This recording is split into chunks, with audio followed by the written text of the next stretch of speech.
theme, unlocking investment opportunities for socio-economic transformation through strategic partnerships and innovation, speaks directly to our vision.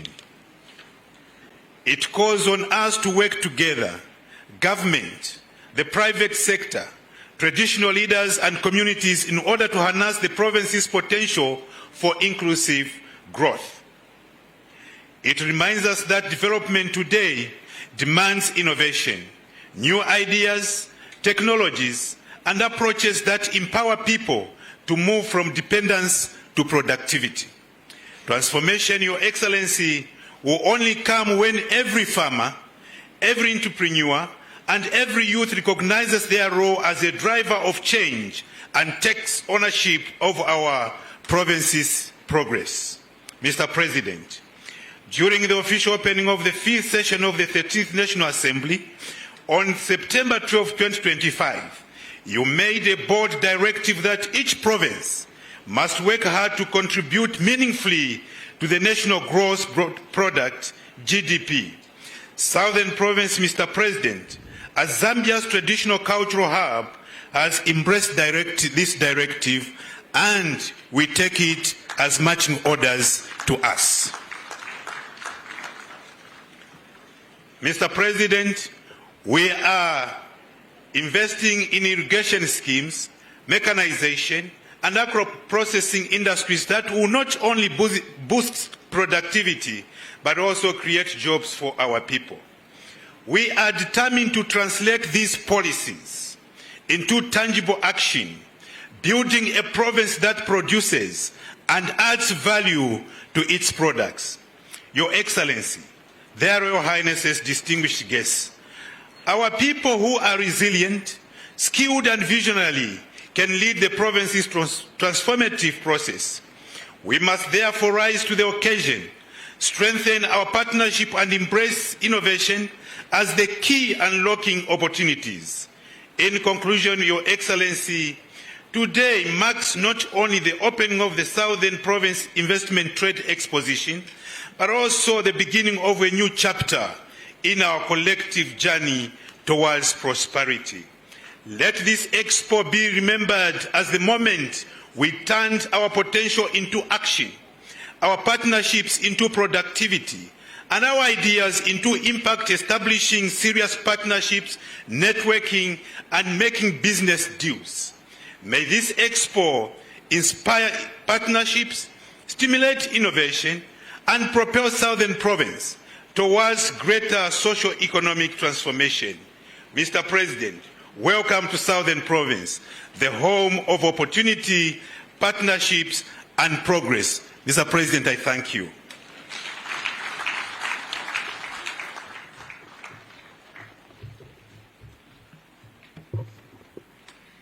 Thank you, Honorable Minister, for that message.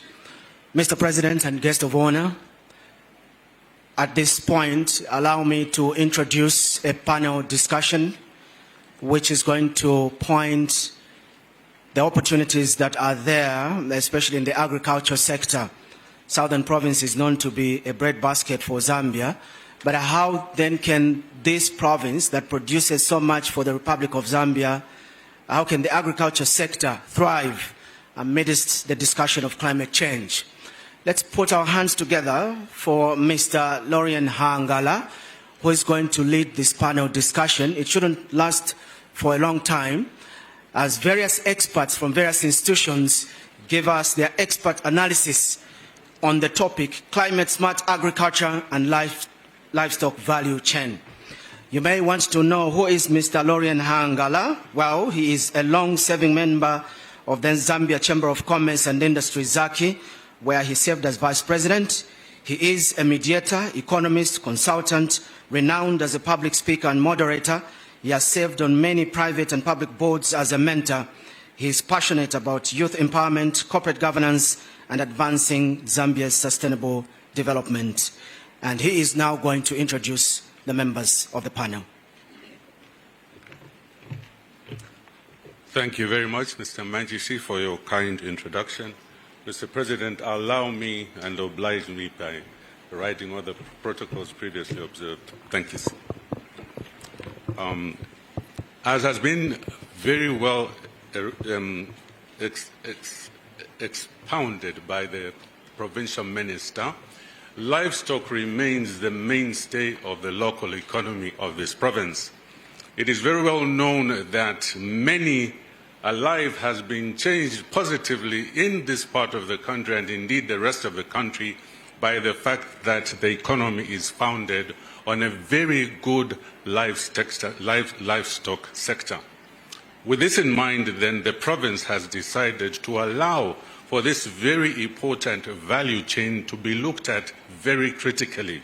You have heard the high-level introduction by the minister. Now we'll go into looking at the very steps that are needed for us to achieve this objective. You will no doubt know by now that the target has been given, very achievable, very ambitious, by the President, that we should have exports of meat and meat products in excess of, how many millions is it again? In excess of, I'll come back to the figure. And then we're supposed to have cattle to the extent of 7 million, many of which are supposed to be in this province. So allow me now to allow for the panel of experts to delve into this matter. Could you please come forward as quickly as we can? We have all of 30 minutes to have this discussion together. As you take your seats, then it will be my privilege to introduce them one by one.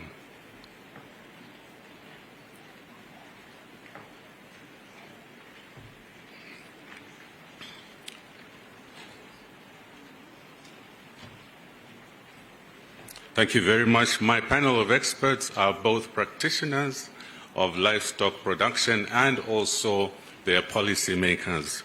The first one is from the Ministry of Finance and Livestock, and that will be our Dr. Mombe. I hear. The next one is a farmer and a consultant of many years. This will be Dr. Chilonda. Okay? And next is our producers from Silverlands, and they're represented by Mr. Dennis Annandale. And then we will also have Indo-Zambia Bank weigh in on the discussion with Mr. Brajesh Kumar Singh. The Zambia Export Beef Project will be represented by Mr. Mishek Mulumba, who will go into the deeper extent of how we shall achieve the projected production in billions of dollars. And then the Workmen's Compensation Fund Control Board is represented by Mr. Patrick Siampwili, Commissioner and CEO. So to begin the discussion, allow me to call upon the Ministry of Livestock to give us an overview. You will have 3 minutes each because our time is limited. So pack everything into those 3 minutes. Thank you. Thank you very much. I think I'm Dr. Chombe, not Mombe. And I'm the Permanent Secretary. I want to recognize the presence of the President, who is the guest of honor, and all the ministers. I just want to coin the discussion on my side as marching towards 7.4 million cattle and $1 billion US export of beef. As a ministry, as you know, that we have a lot of things that we do, but we have a mission statement. And the conclusion of the mission statement indicates that we shall support this sector, agriculture and livestock sector. We shall create jobs, and also we shall contribute towards the GDP. And our vision is a nation with the efficient livestock sector that enhances socio-economic development, national food and nutrition security, and increase income. That part is the one which brings us to what we are doing in terms of beef export. We want to increase income amongst the people that we have in the country. And for us to achieve what we want to achieve, we want to anchor our efforts on 3 things. Number one, we want to anchor our efforts on disease control, where we want to vaccinate, and we are vaccinating so that we control the diseases, because without controlling the diseases, the export will die. But we are determined that this export that is carried by His Excellency the President, who is the vision carrier for beef export, we want to ensure that it succeeds. We want to reduce mortality on animals. We want to increase the calving rate for animals so that we have enough that we can export to neighboring countries. So we are looking at disease control. The next one is looking at nutrition. Without good nutrition, the animals will be emaciated, and one of the promotions that we want to do is to promote pasture development in various areas. And also, we are also promoting breeding. We want to continue breeding through artificial insemination and also improve the bulls that we are going to distribute to the local farmers. And this will help us push up the calving rates, as well as good animal genetics being promoted in those areas. So if we do that, then we can say that Zambia is ready for the market of $1 billion for beef. If we don't do that, we will not match up, because the disease will ravage us and we'll stop exporting. So on the ministry side, we are saying that we are creating conducive environment for the other players to come on board, and those players are the ones you are going to see presenting as we march towards the 7.4 billion animals and also $1 billion export of beef. I thank you. Thank you very much. $1 billion of exports in beef. Dr. Jilonda, farmer and consultant, tell us how it has been on the ground. Mr. President, and all protocols are observed. I've been asked to present on investment opportunities in the livestock sector in Southern Province. And I believe that any investment in the livestock sector in Southern Province needs to take into account the fact that 95% of the cattle in the province is held by the smallholder farmers. And this is very critical in terms of thinking about the investment opportunities that we have in the province. I would group them in 4 areas. The first area has to do with investments around increasing production and productivity.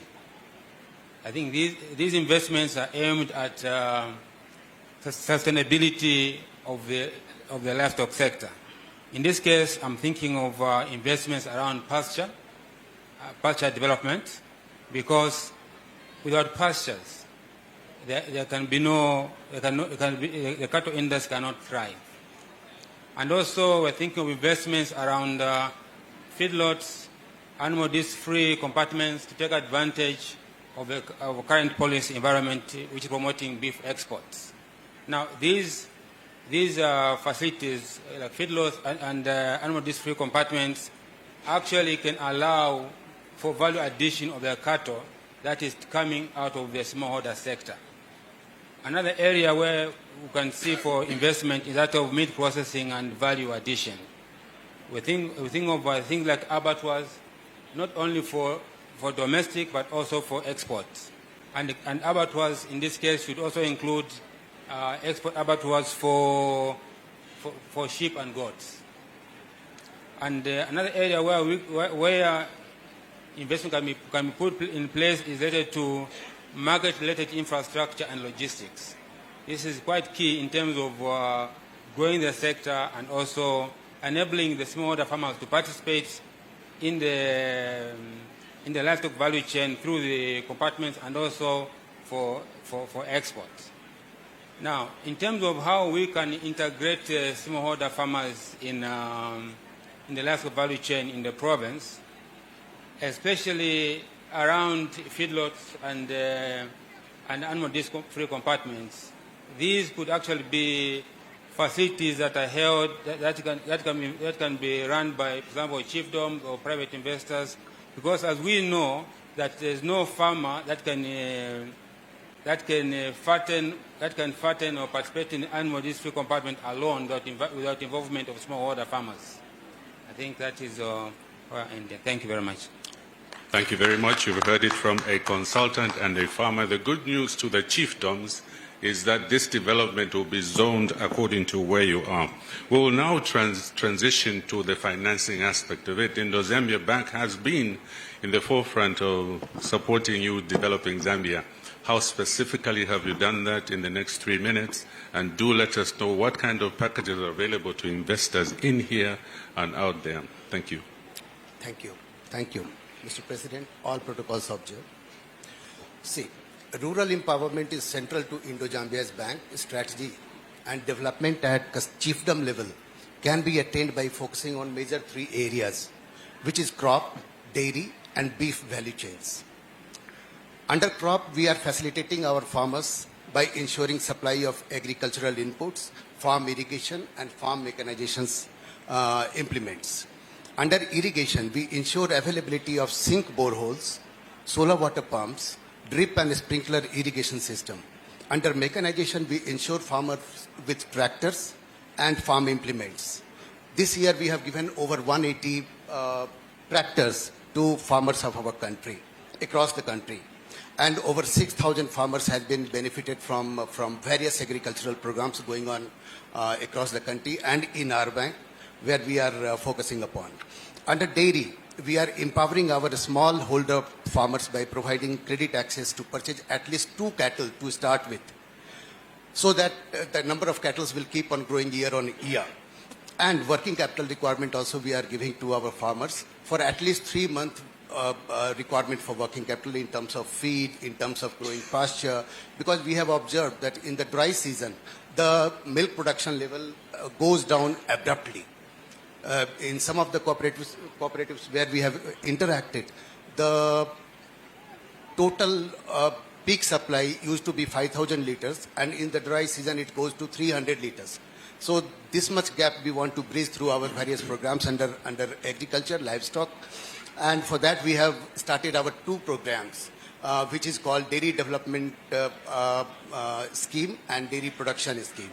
Under Dairy Development Scheme, we are giving fund to our farmers for purchase of 2 cattle to start with, and under Dairy Production Scheme, the working capital facility is given for whatever total requirement for the farmer can be per cattle. For 3 months, we are empowering our farmers. Besides, we are also giving our farmers for boreholes, the sink boreholes facility we are giving. They can grow pastures so that their cattle can remain nutritious throughout the year. So this scheme also empowers rural unemployed youth and women who intends to start dairy business but does not have any means to do so. So this we are doing through various cooperatives, and I'm pleased to say that as we speak, more than 100 applications we have received so far, and first batch of beneficiary has been facilitated today at this function. So besides, Southern Province has always been an attraction to us. So under FRA also we are engaging very closely with FRA to help the farmers, and around 460 megawatt of power we have funded in Southern Province. So that's all I have to say for Southern Province. Thank you very much. Thank you very much. I saw the Permanent Secretary for Medium and Small Industry Enterprises. I suppose the message to her for the whole country and this province in particular is to knock at your door and they'll get all the financing they need. He has said that yes, give him a big hand. All right, now we'll hear from a bigger farmer, Silverlands. Silverlands, speak to us about the practice you've had so far in terms of your approach to livestock production and your involvement of the local communities around you, and then give us a vision, all of this in 3 minutes, or you've got 5. Give us a vision of where we shall be 5-10 years from now? Okay, thank you. Good afternoon, Your Excellency, President Hichilema, honored guests, ladies and gentlemen, all protocols observed.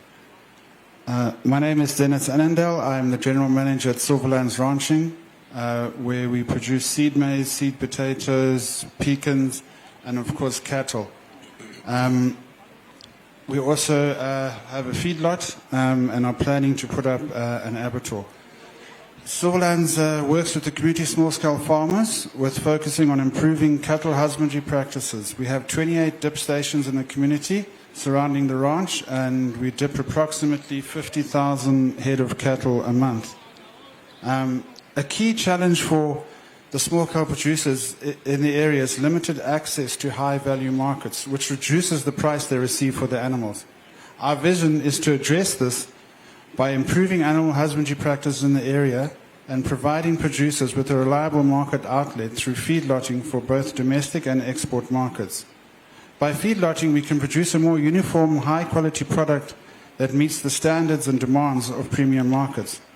This approach allows the final product to achieve a much higher market price, with part of that added value being passed back to the producer through improved carcass and live animal prices. With this in mind, plans are underway for us to construct a 100-head-a-day abattoir. The equipment, which is all EU and USDA compliant, we already have on site. At Silverlands, we're very excited about the export scheme and having improved access to export markets will be a game changer for the beef industry, bringing in much needed revenue. In view of these developments, Silverlands will be working with the Ministry of Agriculture and looking at establishing an animal disease-free compartment in alignment with WOHA guidelines. This will ensure that animals and the products meet strict biosecurity and disease-free standards recognized at the global level. This would be key in enabling us to export beef to high-value markets, achieving maximum returns on the necessary investments. However, we do not see the idea of an isolated compartment working unless we have the buy-in from the surrounding community and small-scale farmers. Our vision is that through engagement, education and assistance, we can bring the surrounding small-scale farmers on board. We want them to be able to participate and benefit directly from the export scheme.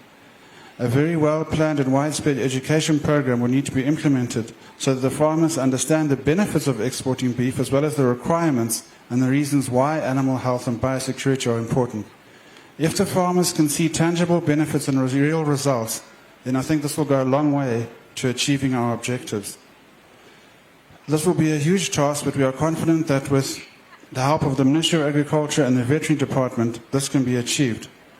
I would also like to take this opportunity to emphasize the need for greater control and security in terms of stock theft, unauthorized cattle movements. This is vital in achieving export status and requires investment in animal traceability and identification systems. I would like to take this opportunity to thank His Excellency the President, Mr. Hichilema, for his vision, foresight and hard work to develop agriculture in Zambia and in particular the beef industry in Southern Province. The opening of the doors to the export of beef from Zambia will change lives and grow communities. Thank you. Thank you very much, Mr. Annandale. In short, Mr. Annandale's company goes into the local community, picks up animals, further buys them off, and then puts them in a feedlot. When they're ready for the butchery and for export, then the proceeds go back to the community. So this is something that, according to the Southern Province administration, they would like to replicate across the province, have centers of development founded on projects such as this one. You have heard the concept, Mr. Siampwili. You have a record of funding national development projects. Is this something that you can partner with? Thank you very much, Mr. President. Mr. President, I'm coming from a social security scheme, in particular an employment injury scheme called the Workers' Compensation Fund Control Board. Apart from compensating workers who suffer disability as a result of accidents occurring, the act that creates us, Mr. President, also enjoins us to grow and maintain a fund out of which all expenses related to compensation are defrayed from. To achieve this, Mr. President, we invest in surplus premiums or assessments in various investment vehicles. Our investments as an institution include the following. We are one of the financiers of the Lusaka-Ndola Dual Carriageway. We also delivered the Chingola-Kasumbalesa Road, which was the first successful road PPP project. We are also the only institution, Mr. President, with equity holding in United Fertilizer Company. I'm highlighting this project, Mr. President, to indicate the catalytic role that social security schemes play in national development. As workers' compensation, we are not just here to sign an attendance register, we are here to conclude the business, Mr. President.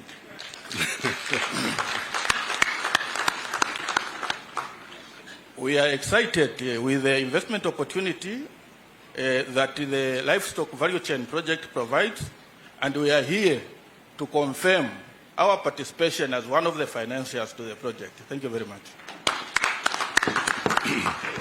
It can't get better than that. Now, with that in mind, we now move to the last segment of our discussion, that is the Zambia Beef Export Project.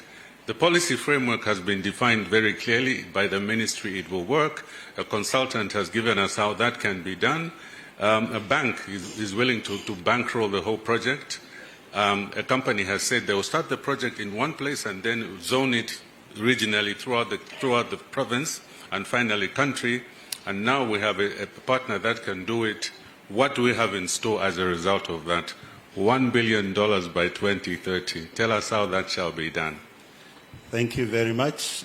The President of the Republic of Zambia, Mr. Hakainde Hichilema, allow me to ride on the protocols already mentioned by private speakers. I've been asked to give a brief background of Zambian beef exports, the current situation, and where we are going in the future. So very briefly, the country is not certified for disease freedom for many diseases by the World Organization for Animal Health. And because of that, we had to sit down and find a vehicle that we could use so that we could be able to export, even if we are not certified for disease freedom. And the vehicle which we settled on was the animal disease-free compartment. And under this arrangement, the Zambian Veterinary Department guarantees the disease-free status of all exports emanating from those animal disease-free compartments. And therefore, we undertook a consultancy to see the viability of this late last year. And that consultancy revealed that it was a viable project. And we decided to embark on it. Therefore, we created 5 initial animal disease-free compartments in Ichikankata, in Ichpata, in Ichisamba, Mumbwa, and Namwala. But I'm happy to mention that the list of these animal disease-free compartments is now accelerating at a very fast rate because people have apparently seen that this is something that is workable. So what is the current situation? Mr. President, I'm happy to announce that as of yesterday, we formally started the export status. 55 animals were slaughtered from Namwala, and the total kgs for those animals was 13,918 kgs, and the average carcass weight per one slaughtered animal was 253.1 kgs. But here is the interesting part. The value per animal, we had said that we were going to put our export revenue at $9 per kg, and we insisted on the advice of the President that half of that goes to the primary producer, the farmer. So looking at that, paying the farmers 4.5 kgs for 253.1 kgs per carcass. As of yesterday, they were paid $1,138.50, which translates to 28,890 kwacha and tungwe per animal. So for the total 55 animals, we paid out $62,200 $635.50. So this was the initial export, Mr. President. In 2 weeks' time, we are going to again export a similar number. But thereafter, this is the interesting part. The people who are importing from us say they want on a weekly basis 100 metric tons. And that's one country. But the number of countries who want our beef is expanding by the day.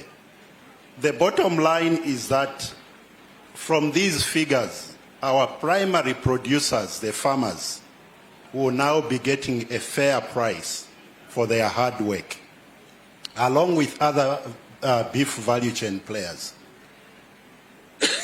I'll give you an example. Our abattoirs used to get 400 kwacha per animal slaughtered. Now they are getting 50 cents per kg, which translates to 2,600 kwacha per animal slaughtered.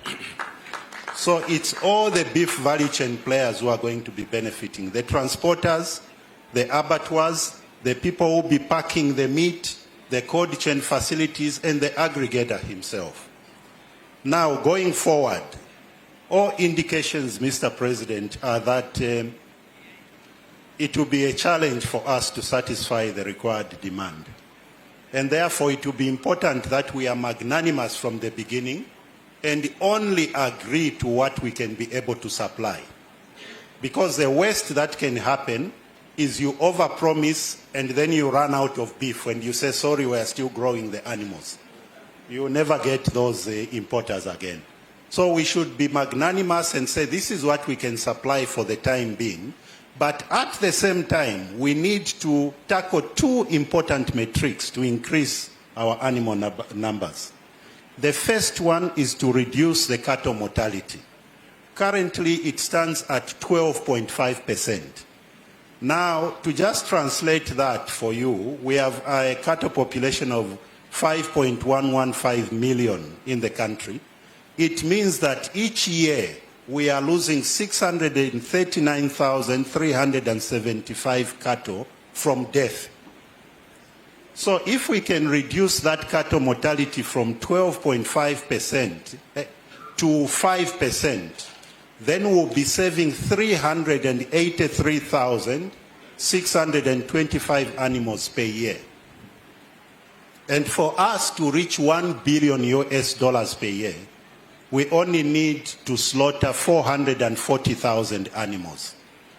So if we can already save 384,000 animals, we are almost there.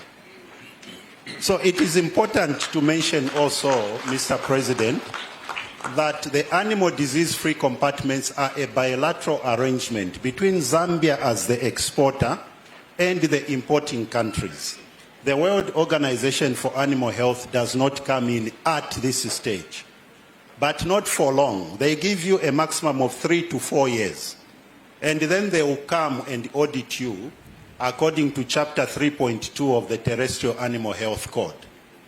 The good part is, if you pass that audit, you are given disease freedom certification and you can export anywhere in the world.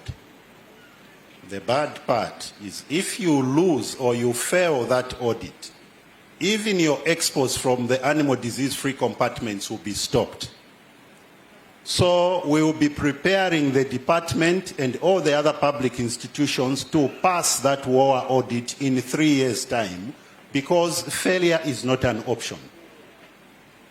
So what does it involve? It involves a personnel audit of the department, financial audit of the department and the government, infrastructural audit, laboratory audit, and other public infrastructure like abattoirs and others. So in conclusion, Mr. President, the country has made a good start. Let us build on this to put more money in the pockets of our farmers and other beef value chain players. Importing countries have already indicated that apart from beef, they also want us to export poultry to them. They also want us to export pork to them. They also want us to export small stock to them, which is the goats and sheep meat to them.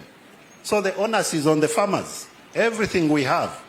The country has abundant water resources, hard-working farmers, and now ready markets for its produce. There is no excuse for not increasing production. I thank you. Thank you very much. On behalf of the provincial administration, we would like to thank you, panel of experts, for what you have told us. In addition to everything that has been said, as of next year, the World Bank Group is willing to work with the provincial administration through Twilight and other projects to ensure that these programs that you have talked about actually take place. So for you ladies and gentlemen in here, at individual level, please get yourself ready to invest in the sector. For the organizations, get ready to provide the middleman kind of services that are needed. And Mr. President, we are proud to say, as a province, we are ready to contribute to national development. Thank you very much.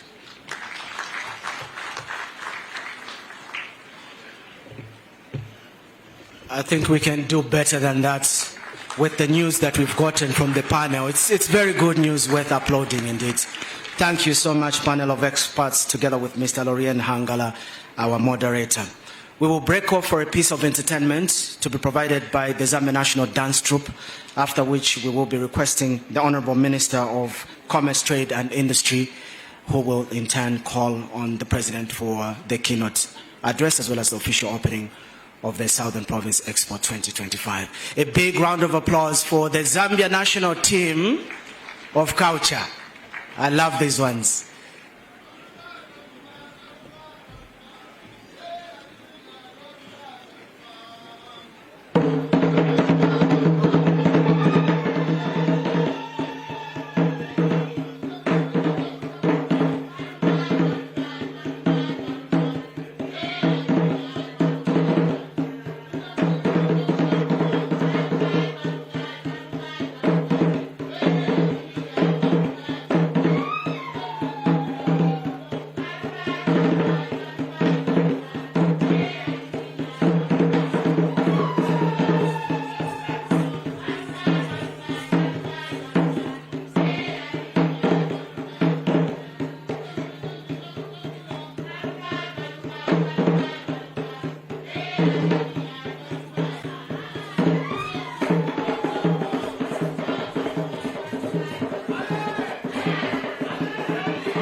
big round of applause to the Zambia National Dance Troupe.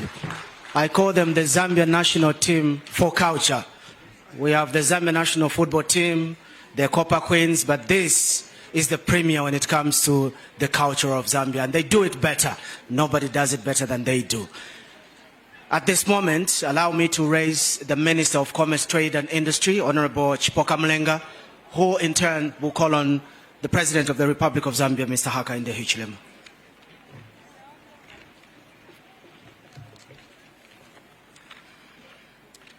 His Excellency, the President of the Republic of Zambia, Mr. Hakainde Hichilema, our guest of honor. The Provincial Minister, Mr. Credo Nanjua. Thank you very much. And his entire provincial leadership. We are very grateful to be here. The cabinet ministers in our presence today that have joined us from different ministries. Allow me also to take this opportunity, Your Excellency, to recognize the presence of our worship, the Mayor for Livingston. Also to recognize the Member of Parliament for Livingston, Honorable Rodney Sikumba. Your Excellency, let me also take this opportunity to recognize the presence of our UPND National Management Committee members who are here in our midst, the provincial chairperson, and all other structures of the UPND party that have joined us here today.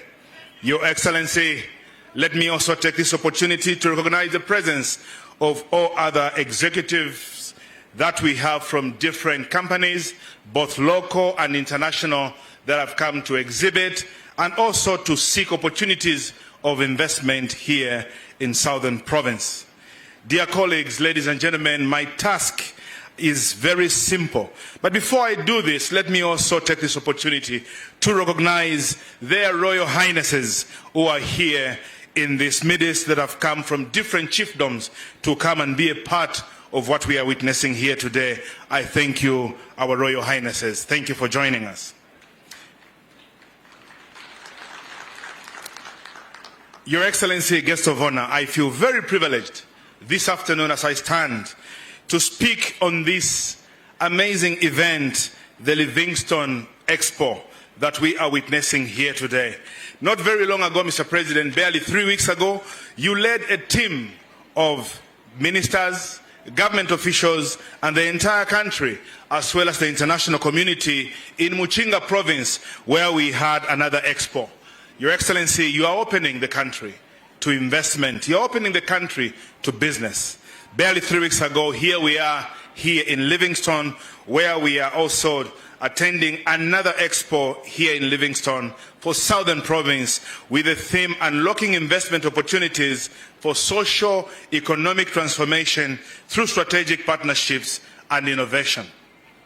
This theme, Mr. President, is not just a statement, but a call to action. I wish Your Excellency, with your permission, to state this theme again. Unlocking investment opportunities for socio-economic transformation through partnerships and innovation. Dear colleagues, ladies and gentlemen, there is no way we can open or we can unlock opportunities for socio-economic transformation if we do not invest, if we do not trade, if we do not transact. I wish to appreciate, Your Excellency, your commitment to your vision of making Zambia a place of business, a place that is open for transaction to the rest of Africa and the rest of the world. An expo like this one, Mr. President, dear colleagues, ladies and gentlemen, and the would-be investors in our country, it provides good opportunities. It presents channels of engagement between investors and other communities that are looking for investment. So I want to lobby everyone else that is here. Let's take advantage of this expo that we have. Like was spoken by the earlier speaker from the panel, it is not just to tick a calendar activity, but to make it life-changing and transforming to ourselves. Your Excellency, there is something that I've just observed today while we were going through the stands. Southern Province is a hub of power for Zambia. I want to take this opportunity to thank even the chiefs that we have. Your Royal Highnesses, you have been very good to this country. You have opened yourselves up not to hoard the power that your province provides and limit it to the satisfying of Southern Province needs, but you have given it entirely to the whole country.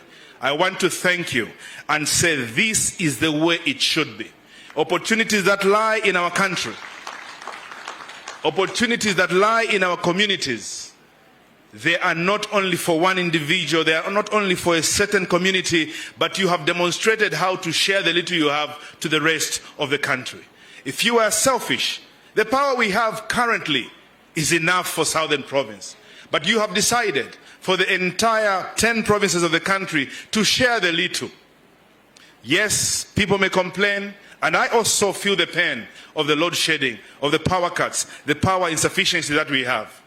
But you have got enough power to limit it to Southern Province. But you have said, let everyone share what we have. Your Excellency, you have said something that is very important, that resonates very well with what is being demonstrated here today by the chiefs of Southern Province. We can never share poverty. We can only share wealth. And what we are sharing today as a country is what we have. But since we are sharing the little that we have, we need to do more so that we can share now that which is enough. And we don't only want to share that which is enough for Zambia. We want to produce more and export to the other parts of the country. Mr. President, there is something that is very important that you have continued to mention, and I've come to understand it now. I don't know what challenge we have as a country or as a people where we are pro and export. Mr. President, to strengthen our currency, to lower our inflation, to produce stability and predictability in our business environment, we need to trade with other communities. Economies that have grown, they have leveraged their strength on exports. And that is exactly what this country must do. We need to produce more power, Your Excellency, beyond the needs for Zambia and export to our neighboring countries. I want to understand this, Mr. President, that every Zambian understands that the biggest challenge we have here today is power, energy. Mr. President, time and again you are sending us messages, you are calling us, even as late as 2 a.m. to check whether projects have been authorized. Why delays have not been unlocked? Because of the challenge and the commitment that you have to unlock the challenge of power. I wish to bring this to the attention of the country. Ladies and gentlemen, not only the Zambian population, but also the investors that we have in our country. Today, as we grapple with the challenge of power, I was carefully listening to how the organizers of this event had framed the speakers and later on the panel discussion we had. From the two speakers, Kanona and Mamba Colaris, I want to thank you for responding to the call of His Excellency the President of paying particular attention to overcome the energy challenge we have in our country.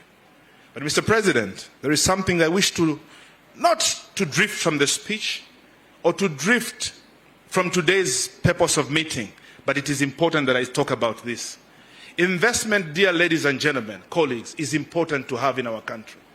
For a very long time, we have cried for investment to come. But when we bring investment, it doesn't take only the public servants to make investment successful. Even the private sector is important to make investment successful.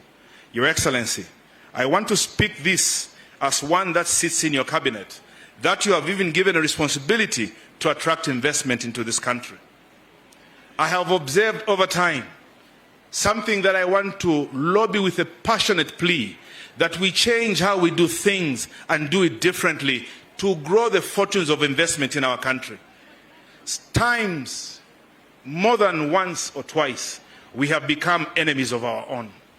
Whenever we want to unlock investment in our country, we are the first to speak against it.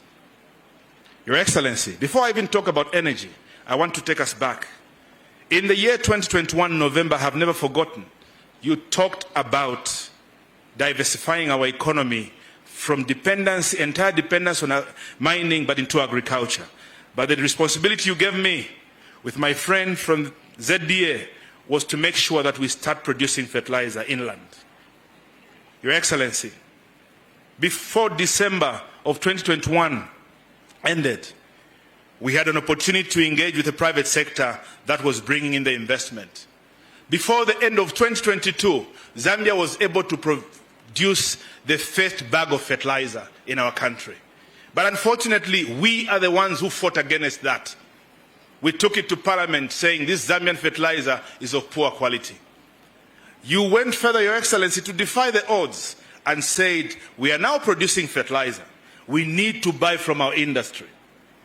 The positive discrimination policy was fought left, right, center. Our own investment, we fought it. Parliament came only to silence when Botswana bought huge quantities of fertilizer, and in their tabloids, on their news agencies, they published what a good yield they had because of the Zambian fertilizer we had. Then Zambian parliamentarians, politicians like myself, and everybody out there believe that we've got the right fertilizer. Why doesn't it take ourselves to believe in ourselves? My beloved countrymen and women, let's look around. We have an energy crisis. Many different private players have come on board. We are coming from an era, we should ask ourselves, why for all these years haven't we overcome the challenge of energy? We have never invested in the power generation sector beyond what was done post-independence. But the new Dawn government, with innovation and ingenious ways of doing business by the head of state, we have done reforms into the energy sector. ZESCO's balance sheet cannot support us to bring more power. ZESCO today is in debt with many power companies or countries where we are getting power. But in the current challenge, how do we overcome this challenge? We have decided to bring private power producers, independent power producers. They are new on the scene, yes, but they are innovative. They have brought something that we do not have. But who is fighting them? It is you and I. Ladies and gentlemen, let us embrace investment. It is good for us. To us politicians, let's be careful with what we speak. It's not about the government that is in power that has brought the investment. It is for you and I. They both in government and opposition must work together to grow the economy of our country. Let us not speak against the investment that we have. Let us speak life to it, and Zambia will be a prosperous land of hope, ladies and gentlemen. The question we should ask ourselves, if we did not have independent power producers coming on board to support us, we only had ZESCO in the way that we always had, what would have become of us? Even this little power we have today wouldn't have been available. So we need to be positive on what we say. I spoke about United Capital Fertilizer. Your Excellency, it's not the only company that has come with positive investment that we spoke bad against. But now today, the narrative has changed. Everybody's happy. As we are here today, D-compound, urea, is in every district, is in every constituency, even before the onset of the rains. Ladies and gentlemen, we have the mining sector, which we are reviving. Mr. President, I want to appreciate you, because this is an expo. And here in Southern Province, there is mining activities that are going on. Not very long ago, Mr. President, they call us Zambians to be very forgetful, but we should not forget this. Almost on a monthly basis, if not on a quarterly basis, we used to hear, I come from the Copper Belt. The President refers to us as Wakopala. Yes, we are Wakopala, our President. We used to get mines closing one after the other. I worked for the biggest copper producer in this country, Konkola Copper Mines. It went for 7 years under liquidation without giving dividends to the country. Mopani Copper Mines went for 5 years almost defunct. We have come to revive it. But who are working against that investment? It is ourselves. Mopani Copper Mines is an institution that has given from inception 2,700 new jobs. We want it to die. And the same people that killed it are the same people that are not happy with what is happening and want to take it back to the mortuary. Ladies and gentlemen, it's not about politics. It's about the motherland we call Zambia. Let's speak life into it, and let's act responsibly to grow the fortunes of our investment in this country. Your Excellency, I need to say something that is very important for my own benefit. and for those that are listening here, not only in this forum, but also outside the TV sessions and other places. Why mining is important? Because Southern Province, Your Excellency, is one of the mining hubs we have for coal, lithium, semi-precious metals, among other things. The reforms are important. I will say this, the President will understand even more. We need to implement 4 facets in how we do mining. It should be done safely. It should be done legally. It should be done in a structured way. We can't succeed if we don't do this. Yes, because we were used to doing things, one person getting things here, one person benefiting himself, without even training, without even lessons, and we've lost lives through that. But in a structured way, Mr. President, it's not yet embraced, because what you're bringing to the table is new. So we think the odd ways are the best ways. If the chiefs in Southern Province held on to the power, my Copper Belt Province would not have had power. If the chiefs on the Copper Belt held on to the copper, Southern Province wouldn't have had the roads. So in the same way, where we are finding these mining tenements, they are meant for everyone to benefit. Let government come in a structured way, bring in multinationals or big corporations to come and set up big mining companies for the benefit of everyone in the country. Your Excellency, safe mining, legal mining, in a structured way is non-compromisable. We should implement it without doubt and question. In conclusion, Mr. President, I want to say something that is very important that I picked up when we were going through these lots, when we were observing the exhibitors that are here. I want to encourage the exhibitors, the investors that have come here. There may be negative sentiments coming in from ourselves, but the leadership that is in place is committed to making sure that the right things are done. Have confidence in this leadership that you have, that is bringing investment to safeguard your businesses, to grow them, you make profits, and you also get dividends out of it as much as we share with the country. Your Excellency, why I'm emphasizing on this, it's not very long ago. A lot was spoken about yourself, your administration, and many others. But you focus just on yourself. And sorry, Your Excellency, I hope even after this statement I'll have my job, but I'll refer this to you. You were always referred to as a stooge of the imperialists. Ladies and gentlemen, the people that called you those names never acted to do anything in the best interest of the same Zambian people they say they represented. You, the same one that they called names, you have signed what everybody else have failed to do, the local content. Where the foreign investors, the local big investors that come, have to share with the Zambian public. We have to grow our economy by having the Zambian public to work with you, our investors. Do not frown upon the local content policy. It is a document that has gone vigorous reviews, vigorous checks, where it represents the good of the investors and the local institutions and the local public. Together there will be revenue share, there will be skill transfer, among many other things. Mr. President, I want to thank you and say the public has received the local content very positively. The investors have received the local content very positively. And together we can achieve a proudly Zambia that we can call a land of hope. In conclusion, ladies and gentlemen, we are committed as a Ministry of Commerce, Trade and Industry to work together with every investor. Challenges may come because the reforms that are coming are new, and many among ourselves are not used to work in that system. Therefore, challenges and delays in implementing and clearing your things may come, but do not hold back. Through the instructions of His Excellency the President, the Ministry of Commerce was tasked to set up a committee headed by the Director General for Zambia Development Agency that works on capital projects to seek clearances, among other things. And in this committee, there is Mr. Alampa, sorry sir, maybe please just stand so they can see. That is the Director General for Zambia Development Agency, who is chairing a committee. And in this committee, Zambia Revenue Authority, Commissioner General, Mr. President, a nominee from the Ministry of Finance, from Zambia ZEMA, Zambia Environmental Management Agency, and one from Domestic Trade and Industry from the Ministry of Commerce are making sure that clearances, authorization, and approvals of all this capital investment are done with time.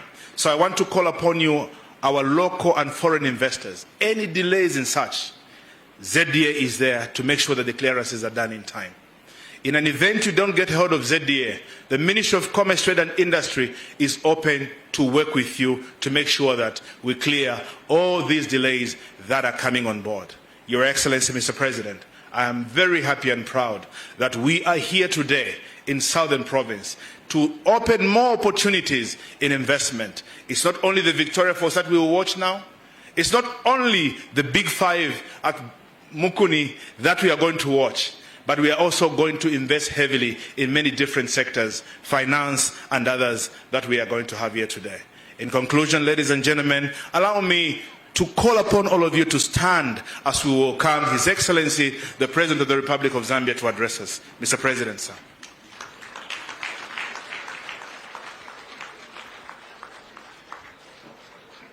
Thank you very much. You may take your seats, please. Thank you very much. Amukale. Thank you very much. Let me recognize the Minister of Commerce, fellow cabinet ministers that are here, Provincial Minister, who is our host, and also to really acknowledge the Royal Highnesses that are here in your big numbers, from within the province and outside of this province. We appreciate your presence here, acknowledge our colleagues in the UPND and the alliance partners, other political parties, because this is a constitutional democracy. Let me acknowledge members of parliament from here, from other parts of our country, our mayor of Livingstone. She calls herself one of the wonders of the world. And she's part of the tourism fixtures in Livingstone. So she says to me, I didn't say it, she's saying it to us. So mayor and your colleagues, mayors from elsewhere in our country, council chairpersons, councillors, you recognize the public sector, central government, local government, you're recognized. Let me also truly thank the private sector. Appreciate the presence of the private sector, the investors, those that are invested in this province, in this country already, and those that intend to invest in the province and the country. We recognize your presence here, exhibitors that have done a tremendous work to come and exhibit here at this Southern Province Investment, Trade, Tourism Expo. We recognize you. Let me simply say, distinguished delegates, yes, members of the press, ladies and gentlemen, I want to express my delight, my appreciation for being invited to be the guest of honor at this Southern Province 2025 Expo. As I've said before, there's an assumption that because one is head of state, then you are entitled to be guest of honor. That assumption is wrong. It's not always that the head of state should be the guest of honor. But when you invite us, we truly appreciate it, and we are honored to be here in the tourism capital of Zambia, Livingstone. I must also indicate here that this Expo is more than an exhibition. It is the declaration of confidence, ambition, intent, opportunity. That's what it is. This Expo is just not an exhibition. It's a clear declaration of intent, opportunity, and indeed ambition. With that comes the confidence. not rudeness, but confidence that we can do things in this province, in this country, that will contribute to our agenda of economic growth, expansion, growth, and more growth, because we know the value of growth. Just to mention a few value aspects of growth, it is jobs for our youthful population. Out of investments, projects, once implemented, jobs are created. And as you know, in our country, one employee in a family will support 8 people on average.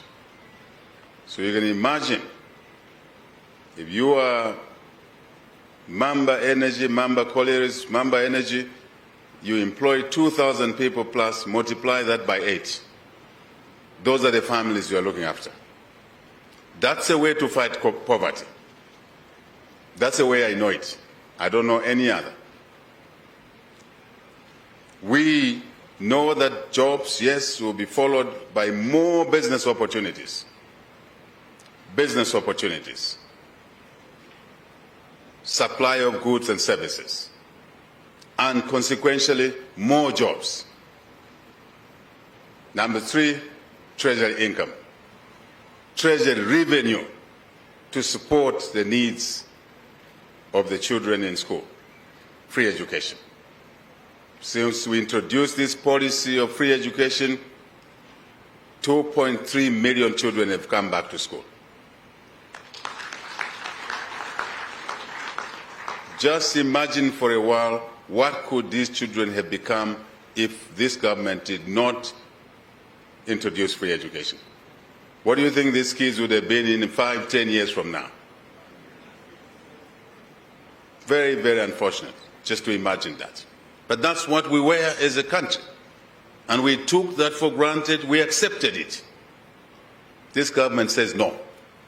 We disagree with that. We will make a change. And here's a change.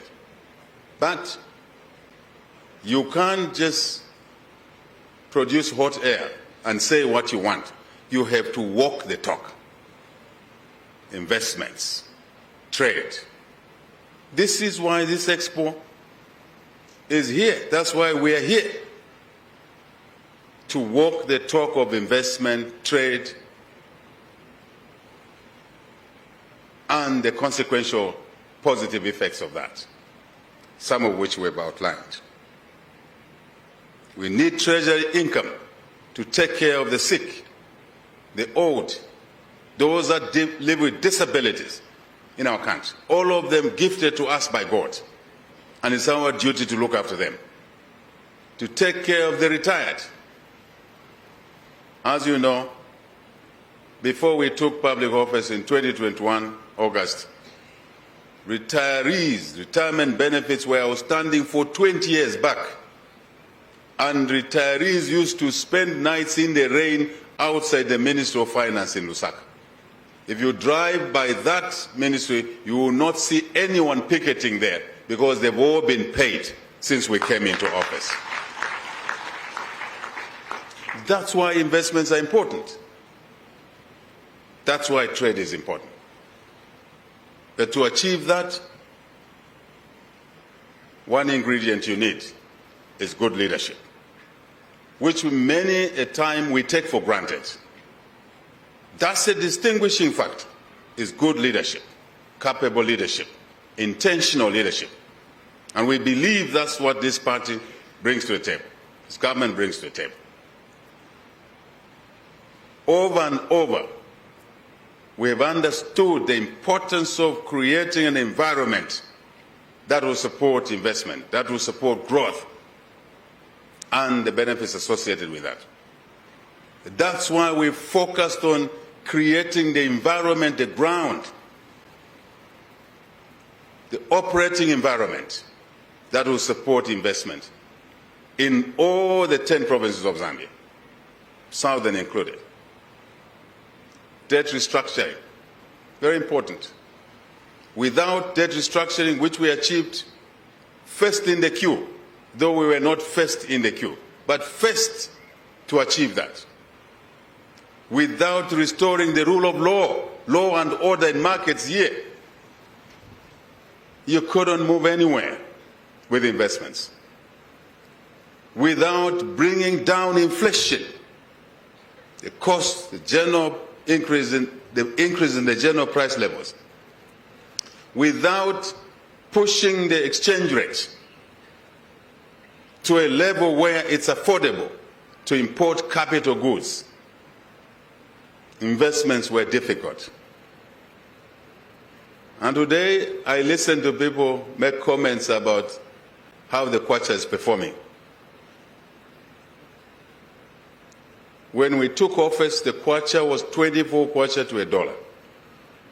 But when our predecessors took office in 2011, the kwacha to $1 was 5 kwacha to $1. And they took it to 24. We came back, we came in, it was a problem for a while because of debt restructuring, all this lawlessness. Went up a bit, we had a plan. A few days ago, it reached a strategic psychological mark of 22 kwacha to $1. It is not by luck, it's not abracadabra. It is by intentional work, including what we are doing here in the Livingstone Expo. I say these things so that we put context to what we are saying, what has been said already. And we are confident that as we increase our exports, as we knock on the door of 1 million tons of copper this year, never achieved in the history of our country, mining country, history of mining in this country. This year we are knocking on the door of 1 million tons. Now, you don't have to have trained in the area some of us spent years to train. Just work out your numbers. 1 million tons of copper at $10,000 per ton. Monica Musonda will tell you. $10 billion.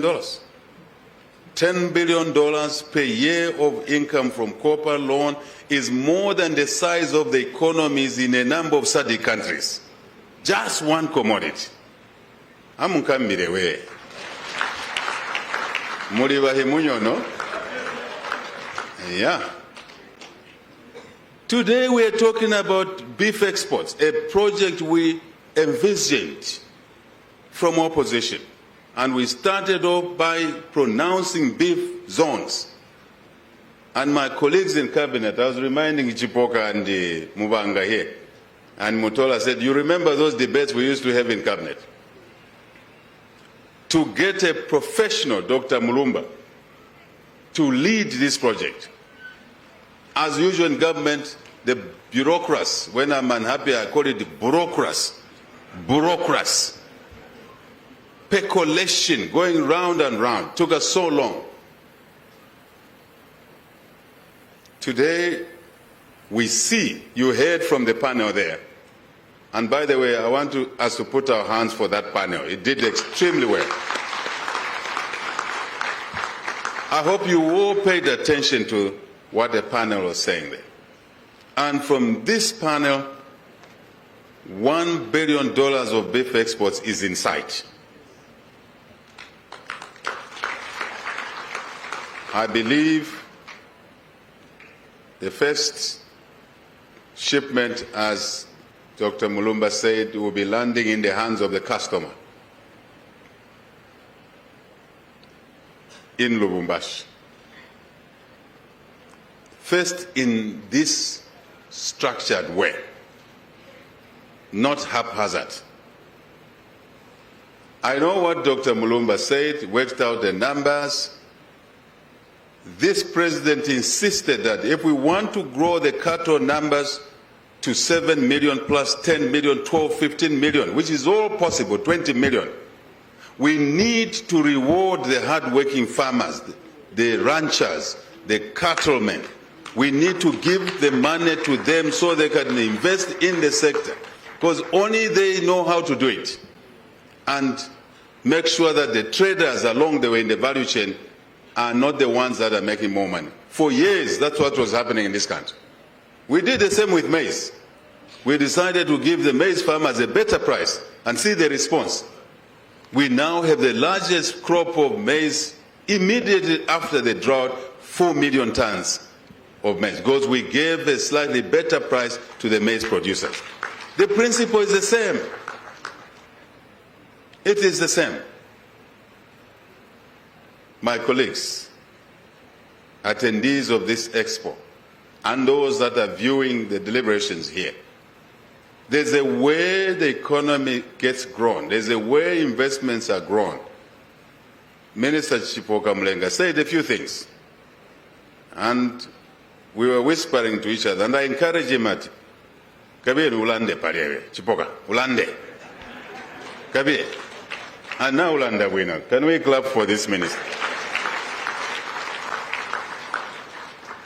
We have to embrace investments, domestic investments and investments from outside, because we don't have enough savings in the country to mobilize the capital we need. That's what this expo is all about, Southern Province Minister. Well done for this expo. Make it annual. Don't start and stop. That breaks the rhythm. Investments has a rhythm. It has a rhythm. Opportunity, investment is made, it has a rhythm. It lives, it breathes. If you break the rhythm, you slow down what you want to achieve. So I am here to say this government will support domestic investments. Micro, domestic, and not from outside. Micro businesses, small, medium, large-scale businesses, they form the chain, they form the jigsaw puzzle, because the large businesses buy goods and services from mid-sized and small businesses. That's how it works. And overall, jobs are created, as I said at the beginning. I really think that as we gather here, we must remind ourselves the issue around the big picture. What brought us here? Why all these preparations? Why did people have to travel? Exhibitors, over 400 who are exhibiting here. We better clap for the exhibitors, all of them. So investment, trade, economy is a chain. It's a jigsaw puzzle. All pieces matter, my dear colleagues.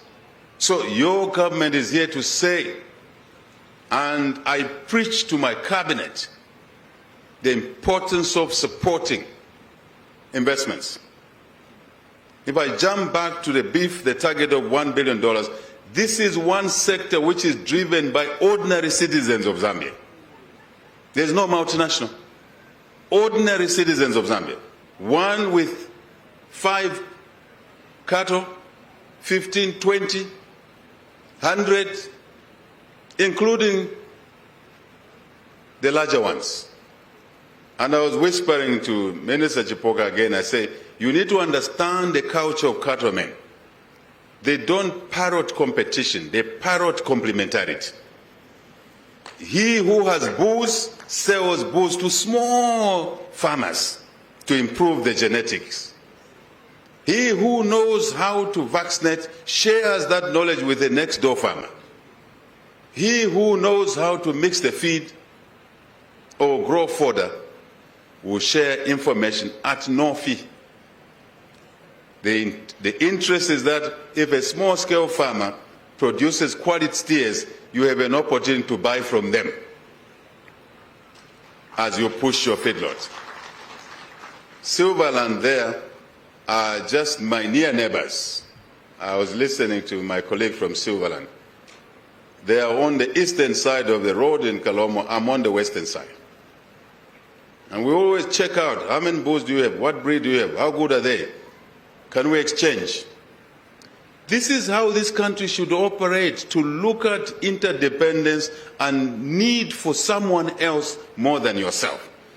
And the criticism of each other, unnecessary criticism, based on a lot of times ignorance, sheer lack of understanding. And is parroted in social media, TikTok in the morning at 01, at 02 is TikTok about falsehoods. You dampen the spirit. You take out the rhythm. That's my message. I needed to say that. I needed to say that. I have had a misfortune myself of being involved for my sins of the past in a number of projects that were frowned upon in the past, but today they are delivering value to the people, including those who criticize those projects. Before we came into office, CEC was supposed to be killed by those in political office, for whatever reason. And my passion for CEC was that I led the project to create that business. And I knew its value. And I couldn't believe that anyone would try and kill an important project like that. Then it was probably in addition to Mamba. In fact, before you came and see it was the only independent, reasonably independent power producer. And then Mamba. Now you kill the only one you have, for whatever reason you are unhappy about them. When we took public office, one of my first trips was to go to CEC on the Copper Belt to say to them, nobody will kill you, no government will work against you, this government will support you. Today you see in Timpi project, first 30 megawatts, now 90 megawatts, and we're supporting CEC to produce more power so that we can help end load shedding. Is that not good? Then Mamba. Mamba had issues with ZESCO. They were in court in London. 2 Zambian companies were in court in London. Instead of sitting in one room to solve their problems, they chose to sue each other in London. Can you imagine?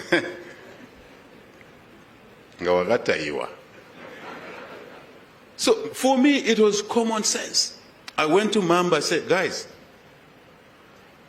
ZESCO Mamba, I want you to sit in that room. No more court in London.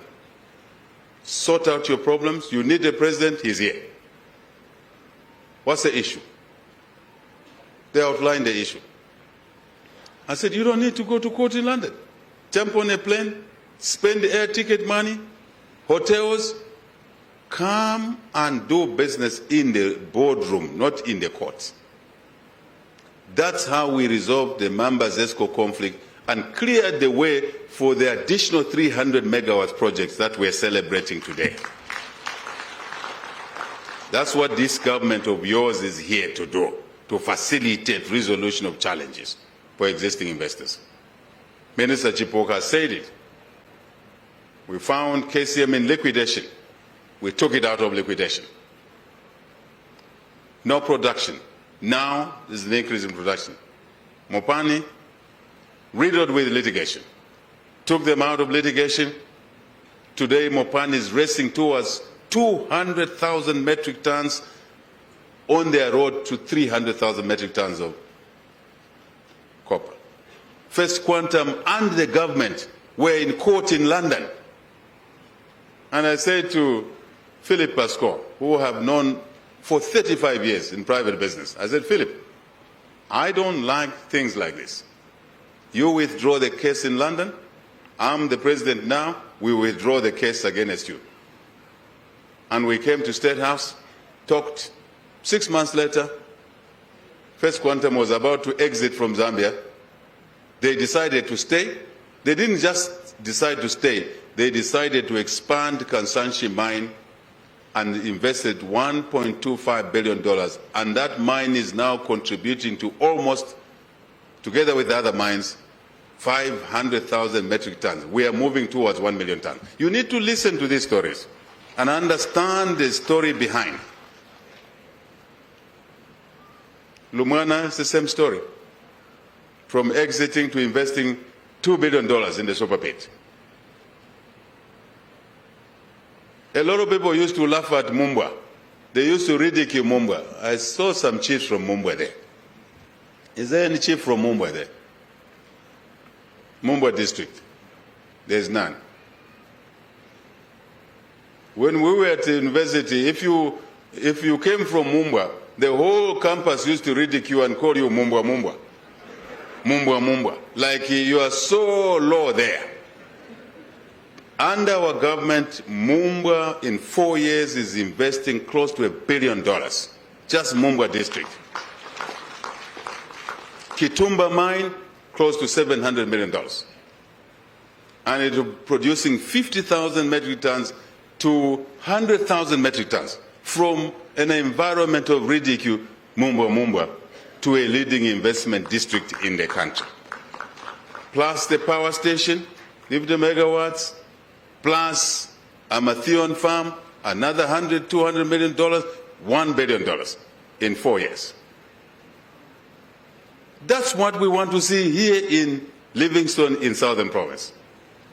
We've said every province must be an economy on its own. That's why you see me trotting this way, that way, that way. I said in Muchinga that Muchinga must have 2 large mines, a gold mine in Mpika, a phosphate mine in Isoka, and we're going to do it. This government will do it. Now let's come here. This province is an entrepreneurial province. Many people did not understand the culture of enterprise here. This province is by culture, by inheritance, is an entrepreneurial province. But we want this province to do more. Yes, you have sugar. Zambia Sugar, I had a pep talk with the Zambia Sugar team there in the tent this morning. That is a leading business outside of electricity here, which is a business worth billions of dollars, electricity here. Iteshiteji, Kafue Gorge, I call it Kafue Gorge Upper, Kafue Gorge Lower, Kariba North Bank, Victoria Falls here. This has been the backbone of electricity business in the country, the whole country. If you switched on power in Isoka, that power has come from here. I know Zambians don't pay attention to these things. I am saying this province can do more in electricity. We want to see more generation of electricity here. That's why you are at this expo. We want to see more. Mamba. Yes, 300 plus 300 phase 2 plus 100 solar. I was speaking to you in the tent there. So Mamba alone, in 24 months from now, or less than that, they will be producing 700 megawatts of power. Mamba Energy alone. Let's clap for them. So they will have more than doubled the current generation of electricity. That's what we want. Existing investors, we want you to reinvest in this province and through this province, this economy.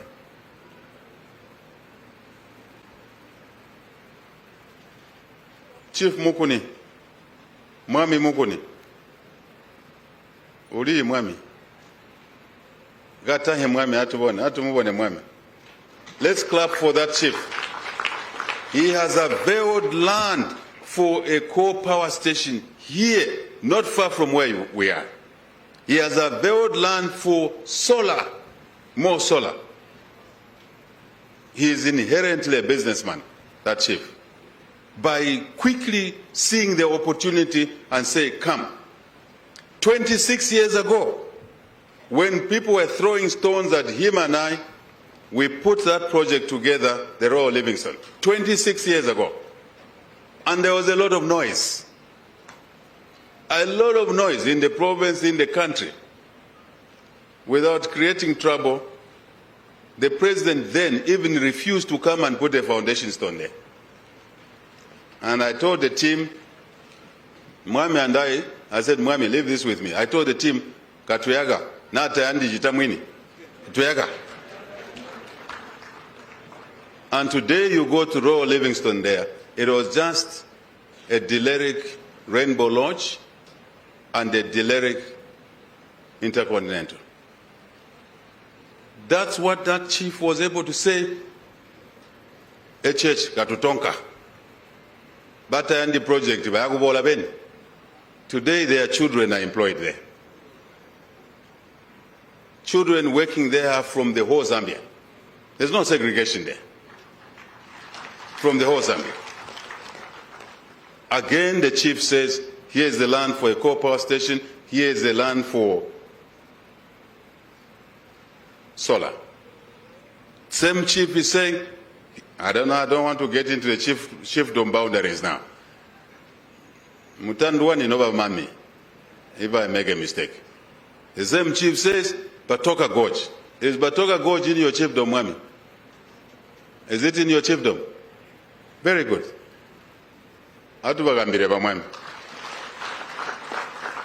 The attitude of traditional leaders matter in investments, availing land, clearing off processes.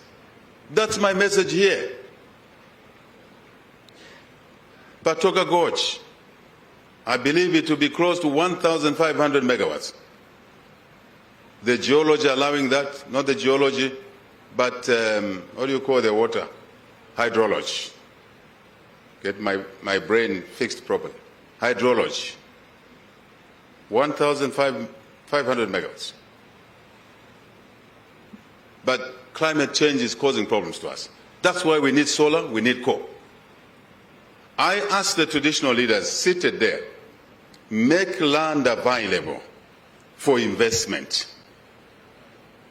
Today, that chief is hosting investments worth over $1 billion. Just one chiefdom. You can also do it in your chiefdom. Resource endowments are different in the province. You can also do it. I was praising Chief Chamuka a few days ago. We asked for land from Chief Chamuka of Central Province, Chibombo. Immediately, Vami said, President, I'm so kuna, I'm hambani nyika koiri. Land is here. And he gave us land. We now have 100 megawatts of solar. And we're working on phase 2, another 100 megawatts. 200 megawatts. That's the role of the chief. That's the role of anyone sitting with land. I also want to ask you who have title deeds in this province and elsewhere.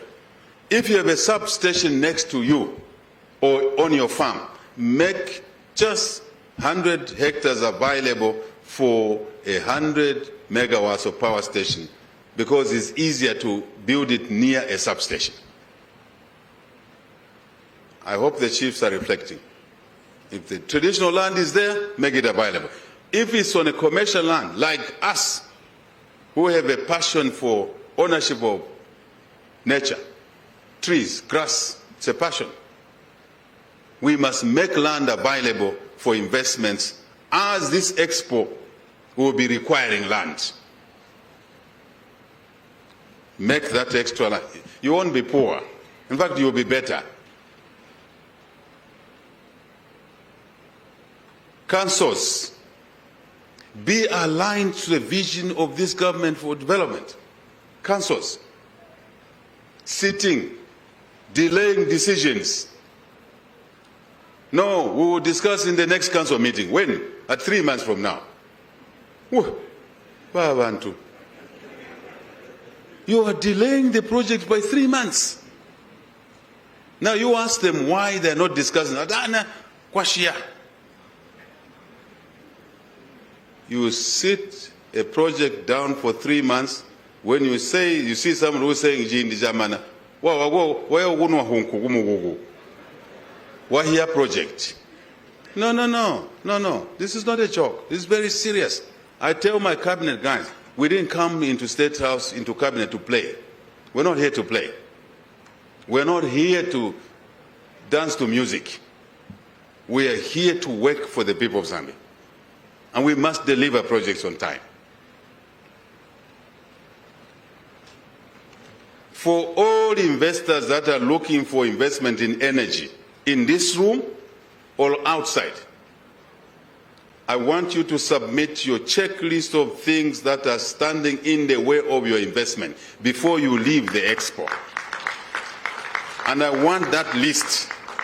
I've already told these ministers that next meeting, we'll look at the projects that have come through this Expo and the things that are stalling the projects, and we'll deal with those issues as a priority.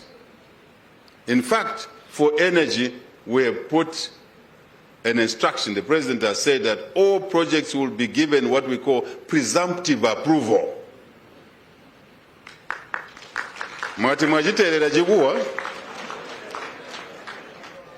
Energy project you ever applied for, it must be processed. No Zema saying, no Wama saying, no Amulindire, no. The President says presumptive approval. Kwenyu. So that we can end load shedding, we can provide electricity for irrigation and have food security. No mwebono bana Zambia kulimaga na inda gwinda yaya.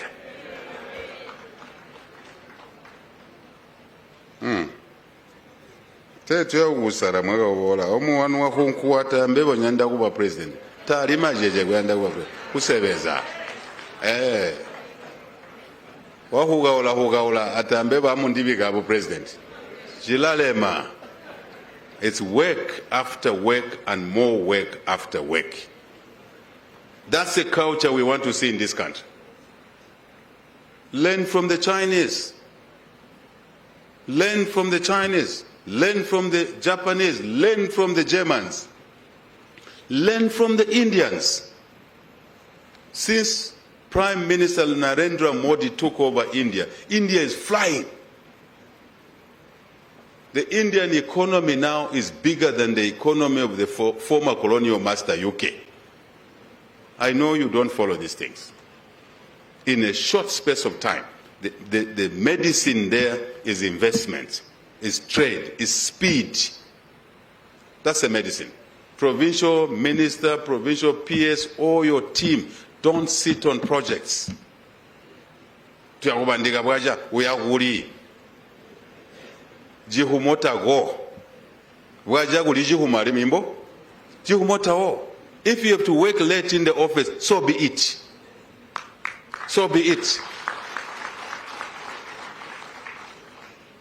I was saying Zambia Sugar, outside of energy, outside of Mamba, Zambia Sugar probably will be the second largest economy or company here, $500 million of turnover. And again, for my sins, I was involved in structuring that business 26, 27 years ago. I was still a young person. We moved the headquarters from Malambo Road in Lusaka to Mazabuka.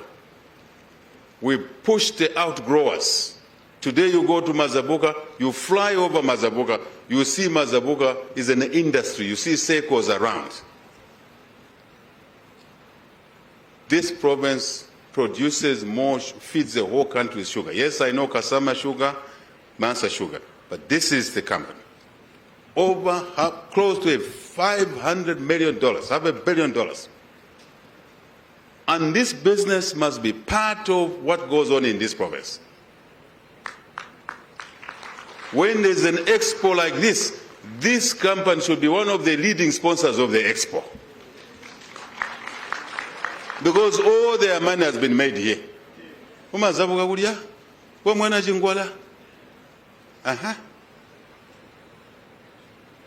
That is the way it should be. This business must be the one presenting the summary here of investors here. I know, and I know, you know I know. Yes, you know I know. You know I know. So we are encouraging investors here to be part of the community, to be part of the ecosystem, to employ local people as priority number one. All of the businesses that are here. When you need specialist skills, you need other employees, employ Zambians from across, but your first core is here. I said in Muchinga, when we have a gold mine there, we have a phosphate mine there, the first core to employ people are the children of Muchinga, then the rest of Zambia. Then if we don't have the skills, we will import the skills from India, from anywhere. I'm a proponent of that. These are our businesses. I decided to digress from my notes so I can send a message of what I think is important at this Expo. Cabinet has approved an MPhAS in Monze. Mwami Monze. We'll have an economic phase there in Monze, Monze. We will be assembling tractors in Monze there very soon. We want to see beef being canned there, canned beef there. Because of the beef zone we are doing now, the next issue is more value addition. We don't just want to export carcasses there. We want to also process some of the beef around. More jobs, more business opportunities. Cabinet also approved the Mukuni MPhAS, Mwami Mugun again. Cabinet, I think, has approved or will be approving Kazungula, Chief Sekute, economic free zones. The two are different. Economic free zone. And that chief has made how many hectares? 18,000? Ongaye mwami? Amuime mutambike bambone watu. Kamugambiha, amugambire mwami. Young chief has said 17,000 hectares he has allocated for us to develop an economic free zone different from an MPhAS, where we'll be attracting investors from the global community. They set up regional headquarters here. They will be viewing Victoria Falls here, viewing Kazungula Bridge itself is a tourist attraction. Beautiful bridge. 900 meters, caved bridge.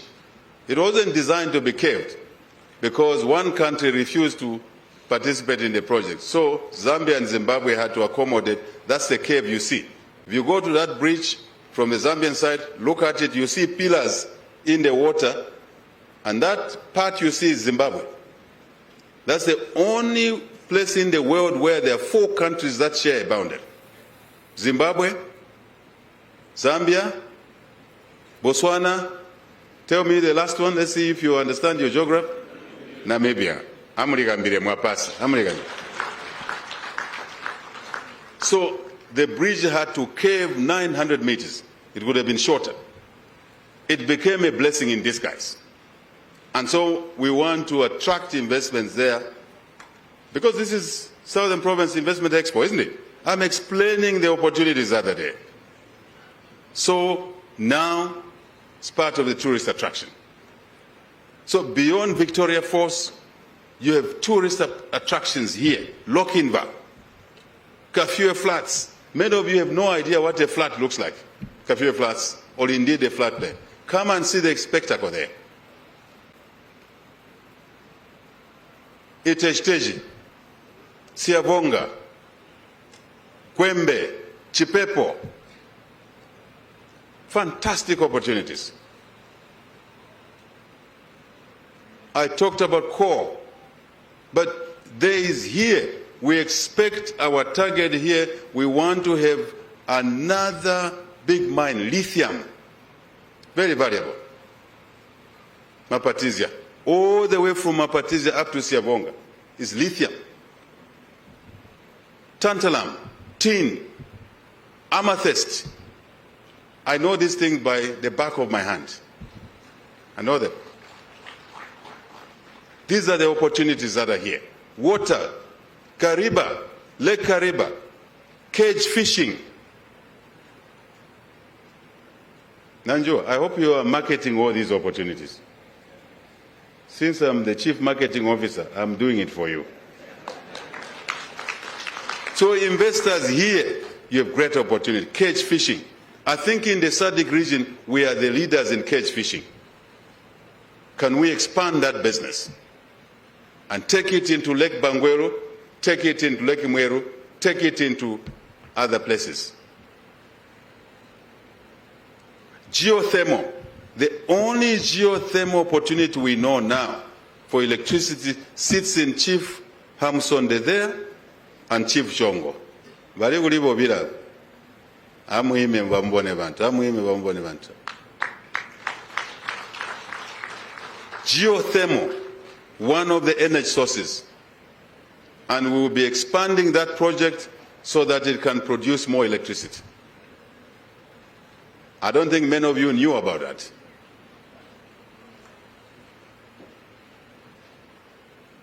We have another site. Sa mwami musungo nkwali. Amuhime mwami. We have another site, geothermal site in his chiefdom there. Amukale. We have another site there. Embobo mwami. So I'm saying to the investors, there are the opportunities. I think, Provincial Minister, your menu is full here. If I return to sugar, we want to see sugar, Zambia sugar colleagues. Where are they? Where are you? Where are the people? Yes, it's good. You may sit down. It's good to pour molasses on the dust road. But that's a wastage. We want to see molasses turned into pellets for animal feed. There is the opportunity, Dr. Mulumba there. You are talking about feed here, you are talking about fodder, you are talking about, I know, I whispered my colleagues that after he talks about disease control, he will talk about genetics, he will talk about husbandry, he will talk about all of those things. So we want this province to invest in value addition from sugar byproducts. I know you are generating electricity already, but can we expand that electricity out of the biomass? But molasses is a valuable product for our beef export zones as well as export into Botswana. But the current way of doing it is too heavy, it's dead weight. Liquid, can we pellet it? Someone here can invest in that. Well, I think I've sandwiched enough.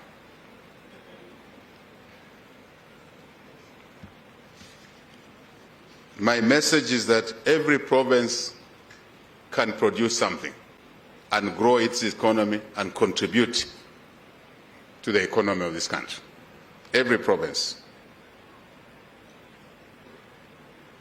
Decentralization is important. Regional economies. CDF is supporting that decentralization agenda for regional economies. Very important.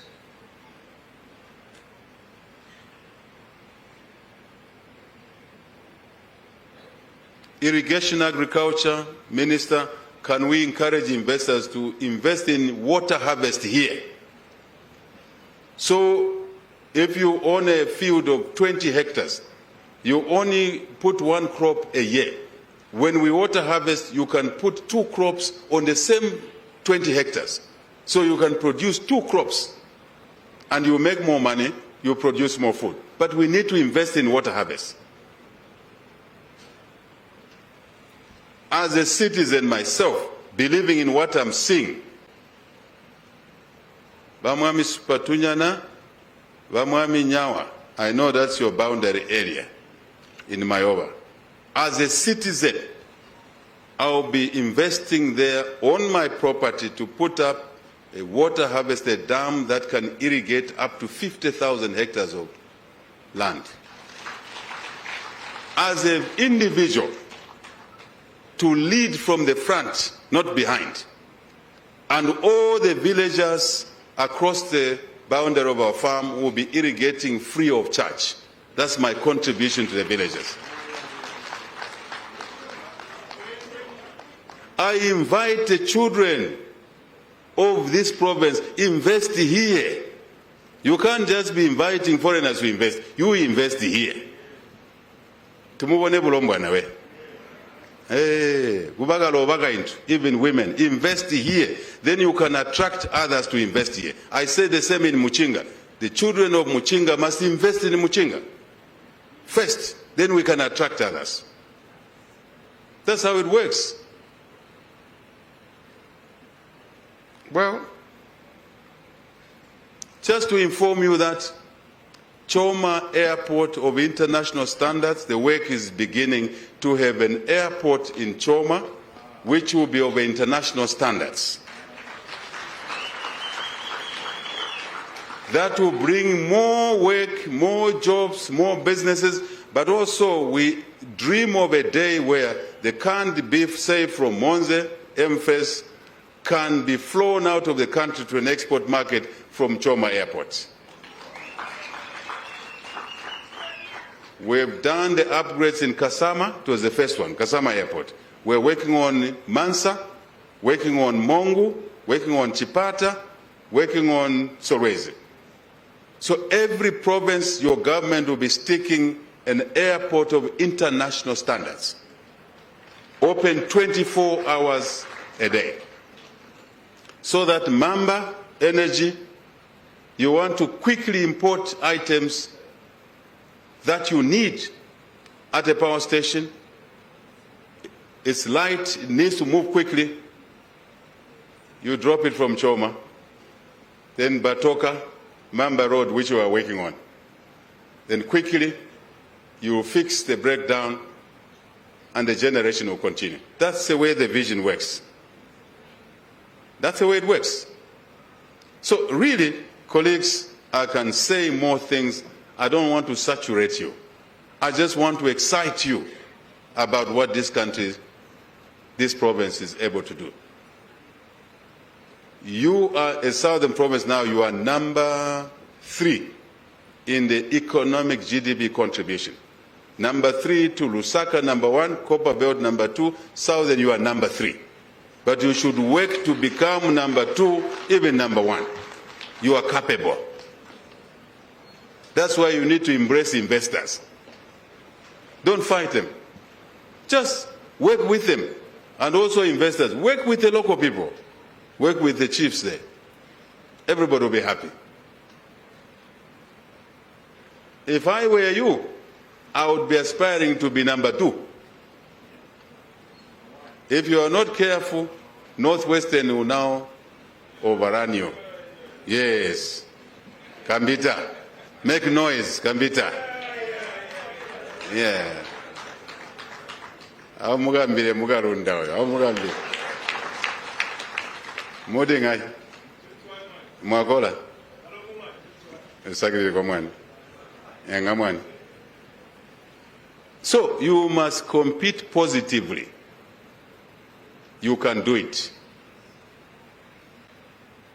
Do things quickly.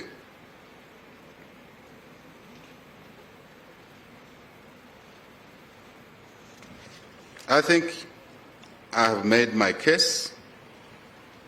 Let's work as partners in development. Let's network, government, private sector, communities, chiefs, international partners. We are one for one agenda. Again, thank you to traditional leaders for coming forward, for being part of the story of development. We will continue improving the operating environment. When you see that the government is not doing something correctly, banks, you have been to State House. Talk to us. Just talk to us. State House is open. This president has opened State House. It's a people's house. And we are happy to discuss issues that challenge you so that we can grow our economy.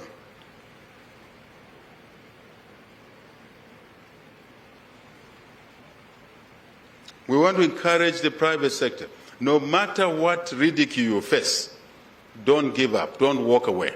If you walk away, you had no vision.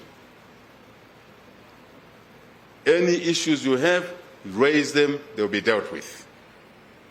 And I'm talking of investors, small, large, medium, local, foreign.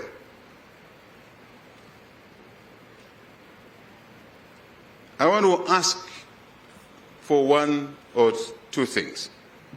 Every MOU that comes out of here, Minister, every pledge, every promise made here must be implemented.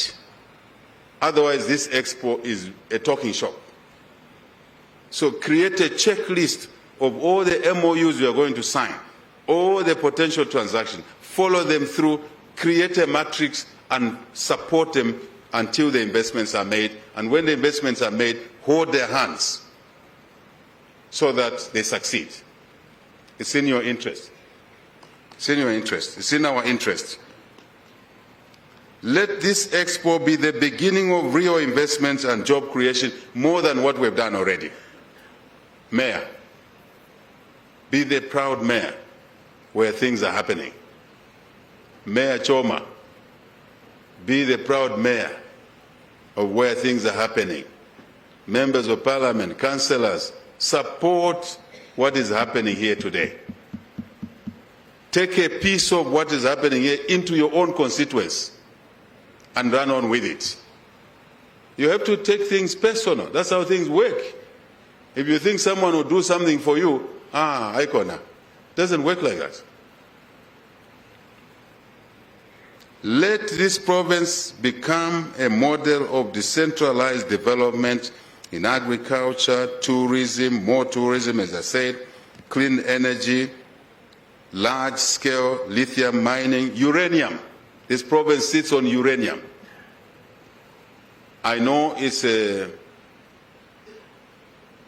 security mineral, but we should exploit it so that the economy benefits properly. Make things happen. To investors, come and invest where opportunity meets potential. It's here, in this province, it's in the other 9 provinces of our country. In the last 4 years in government, we've walked the talk. After the drought, we have surplus food. And I'm pleased to say to you that last night, my brother, the new president of Malawi, called me and said, HH, please keep 200,000 metric tons of maize for us. And we'll do it with pleasure. Thank you to our farmers. And for us, it will be money. We'll earn money. I said it already. I'm repeating it so you understand the context. I'm repeating this deliberately. Dr. Mulumba, you were talking about Expos to Congo first and the panel here. 3 days ago, the governor for Lualaba province of Congo says, I hear you are selling beef to Katanga province. Me, I'm governor of Lualaba. I want my own orders of beef from Zambia. It has never been an issue of no market. It's been an issue of lack of leadership, lack of organization. That's what it has been. So let's do it.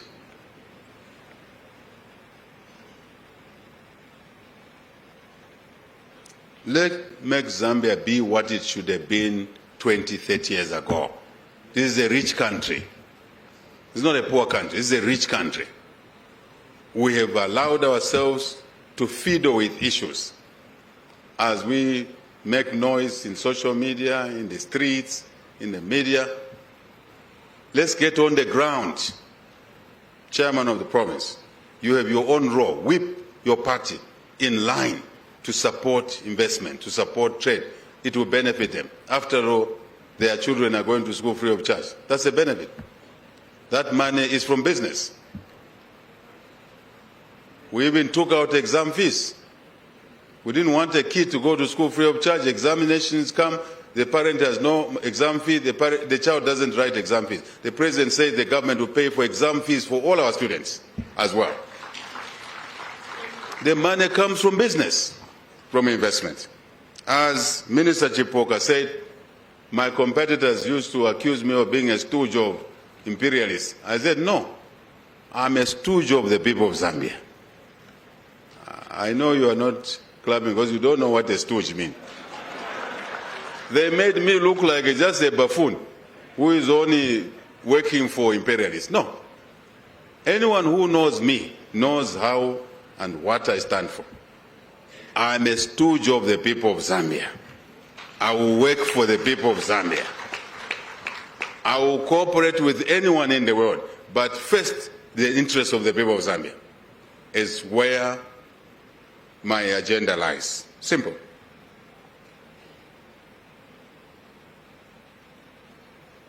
Jobs have been created, we'll create more in this province and elsewhere. We have a load shedding, we'll overcome this problem. We didn't invest in electricity diversification for 50 years. The drought simply came to teach us a lesson, to wake us up. We must now move quickly and invest. All those that have electricity projects here and the country, can you work overnight? Can you ensure that Mamba Energy, you put lights there to work 24 hours per day to bring forward the completion of those projects? Everybody. I'm not asking for too much. Complete your projects on time. You need support, we'll give it to you.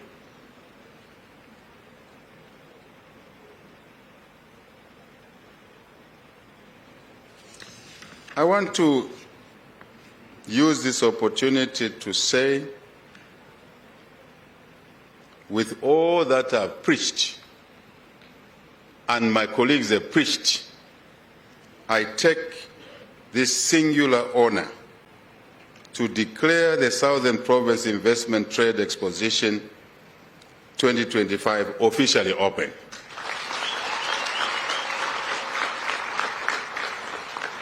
This Expo is officially open. May God bless this province. May God bless all our provinces. May God bless our people and our lovely country, Zambia. With unity, we shall succeed. Nothing will stand in the way. Thank you very much.